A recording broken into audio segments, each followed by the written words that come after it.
Aditya, and before we begin, I want to give a huge thank you to my thesis committee, Ms. Clark, Ms. Hawks, and Mr. Murphy, for putting up with me for the past year throughout all the procrastination, all of the grammatical mistakes, all of the terrible, terrible citations. So yes, thank you very much for that. So my topic, as it's stated in the pamphlet, is morality, rebellion, and the absurd in modern philosophy, with an emphasis on Friedrich Nietzsche and Albert Camus in the 19th and 20th centuries, respectively. And yes, it is as exciting as it sounds.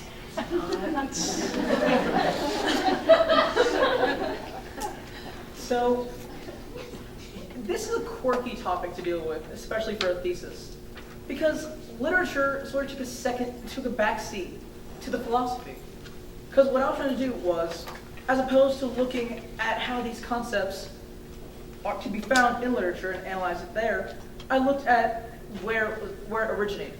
So rather than going to literature, I primarily focused on works from the two philosophers themselves, such as The Stranger, The Rebel, and from Friedrich Nietzsche on the genealogy of morality, a polemic, thus about Zarathustra, Beyond Good and Evil.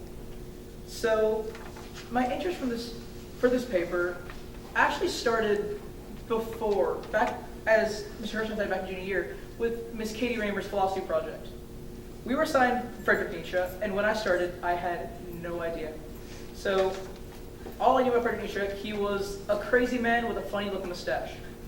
And yes, it is quite magnificent. So with respect to all this, I came up with these three topics that pretty much exemplified what each of them stood for in their works. So with Nietzsche, one of his main talking points was morality and how it affected each individual and society as a whole, and how we interacted with each other and with our environment. With Camus, absurdism was one of his major points, which can be seen throughout all of his writings. And I turned to rebellion as something that connected the two. So I want to go through each of those individually. So we'll start with rebellion. So Camus looked at rebellion from two ways. He looked at rebellion and revolution. He saw revolution as an exercise in humanity's right to action. So in this case, revolution was a physical act. It was an act of society against their environment. Whereas rebellion was within the mind. It was within the self. So to rebel against your own inner circumstances, your own inner perceptions, whilst revolt would be to revolt against the outside. So Camus' quote is saying, "I revolt, therefore we are," which is sort of reminiscent of another famous philosopher, Jean-Paul Sartre, in saying, "I think, therefore I am," is cogito ergo sum. So through this, he looks at various characters, namely, in The Stranger, which is his own writing, the character of Mersault, who revolts against his own inner circumstances. He is a Camusian protagonist. He is absurd. He is apathetic. He does not really care, which is strange for a protagonist. But it really calls to what he's trying to say is rebellion. He's rebelling against his own self. He's rebelling against the interest of everyone else. Because in the story, Mersault murders a guy for no reason. Just on a beach, walks up and shoots a guy. Yeah, kind of just does that. But, so when he's arrested and they try him, apathy, he does not care. Everything just becomes secondary. He just lets it happen as it is. He's rebelling against not only everyone else's interest, but he's rebelling against his own self-interest. And, okay, he may die because of the death penalty. So, and this ties in because he's a Camusian hero. He's absurd, so I want to move in. So this kind of ties into what does it mean to be absurd? And he's quoted as saying in The Rebel, which is another one of his works, the absurd is an experience to be lived through, a point of departure. The absurd is in itself contradiction. What that means? I don't know. It's purely subjective. That's what makes it absurd. So it can be taken in two senses. The sense as we are constantly searching for meaning. The absurd is a branch of existentialism, and existentialism is the constant search for meaning by society. However, he goes one step further in the absurd, saying whether suicide is the proper answer to the absurd. If there really is no meaning in life, why don't we just keep ourselves? So he tries to remove the idea of a value judgment, which through life. So in himself, life in and of itself is a value judgment. Every choice we make has some sort of value. Therefore, to remove all value judgments is to accept the absurd, and therefore be more absurd. This carries into suicide. So to kill oneself seems like the easy way out, as someone mentioned in her defense.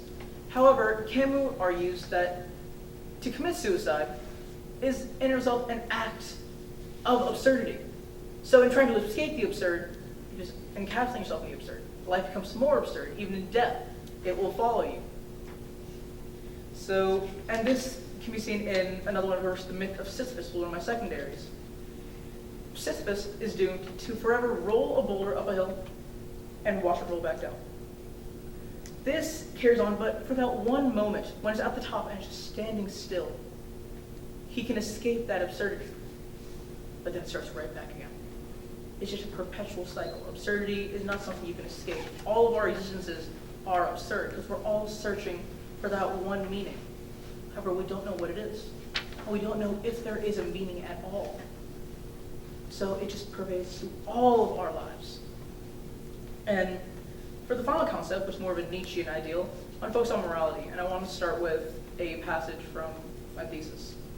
The evolution, or rather the mutation of morality over the passage of time, has occurred in two forms. It has redefined the ethical standards of not only individuals, but also society as a whole, and it has led to a fundamental shift in the relationship between the powerful and the powerless. The mutation has in turn resulted in a sort of sociological morality, in which the powerful take their places at the head of society, and the powerless retrogress to the bottom of what could best be described as a hierarchical caste system. Nietzsche divides this human morality into two distinct categories, master morality and slave morality. He emphasized the difference in values on the two, hinting at his caustic views and comments towards religion. He believed that masters, or Übermenschen, are justified in their emphasis on pride and power, while the Sklaven, slaves, rely upon such traits as humility and kindness, qualities promoted by the word of Scripture, as a way of suppressing their true desires, to have that which the master already has.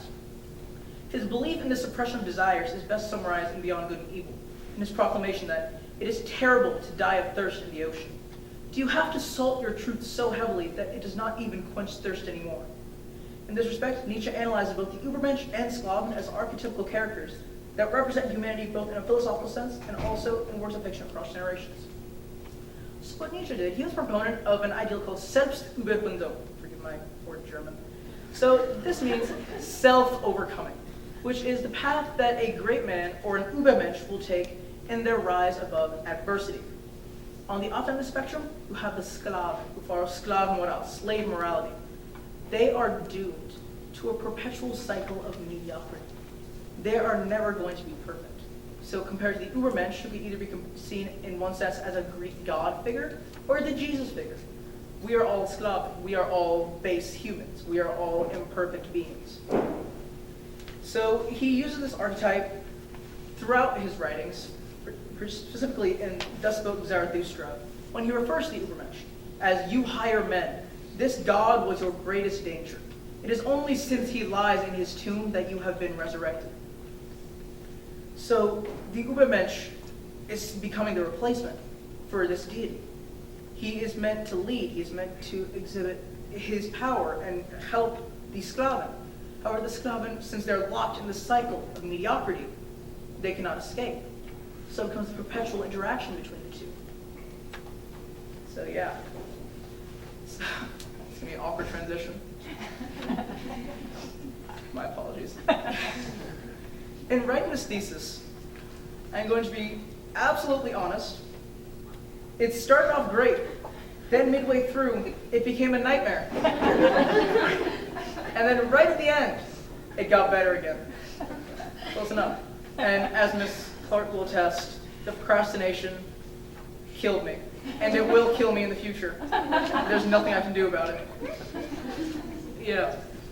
If anything else, I have learned that philosophers are not a happy bunch. This thesis made me very sad when writing parts of it. Because it made me realize that, oh God, there is no point, is there? Yeah. So it was a bit of a shot trying to parallel my beliefs with that of Camus and Nietzsche. And if anything else, this has really broadened my perspective beyond what I just know as an individual into a broader philosophical sense. So this meaning that instead of just looking at it as through my own perspective, philosophy just, oh God, I'm sorry. So sorry. So,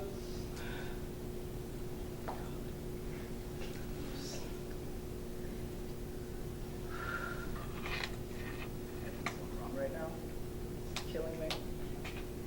So, philosophy it opens a door. It shows you that there's more than just the individual, an individual perspective. It shows you that society works almost as a cohesive unit.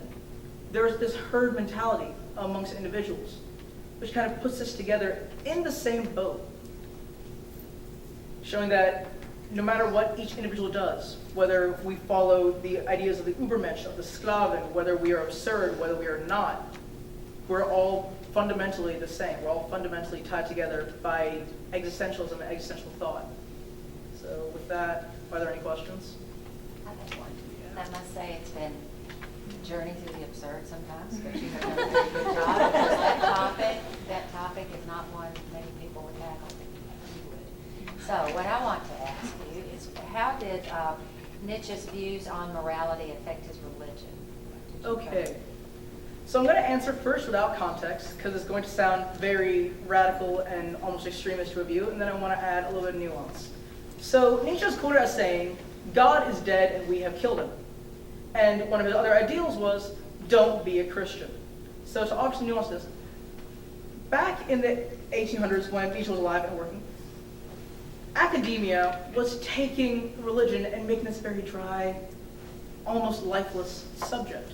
So what he did with morality, he believed that religion is great for people as a coping mechanism.